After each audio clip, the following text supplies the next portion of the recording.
It's just a historical fact. Over the past century, the United States saved Russia, the USSR, from terrible famine at least 4 times. When the Soviet Union collapsed, the CIA feared one thing above all else: a hungry revolt in a country armed with 35,000 nuclear warheads, with empty shelves and growing unrest. The outcome was terrifyingly unpredictable. So, why did America step in to feed its former enemy? This wasn't charity. It was a cold, hard strategic calculation. The non-Lugar program was simple. The U.S. provides food and money, and in return Russia secures and dismantles its vast nuclear arsenal. The goal was to prevent those weapons from falling into the wrong hands.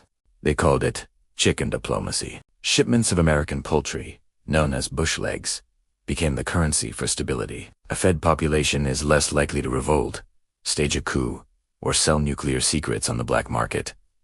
Plus, there were other benefits. By providing food, America was priming a massive new market for its own goods and cultural influence. So, was it an act of aid, or the most successful investment in global security ever made? Let me know what you think in the comments, and subscribe for more hidden history.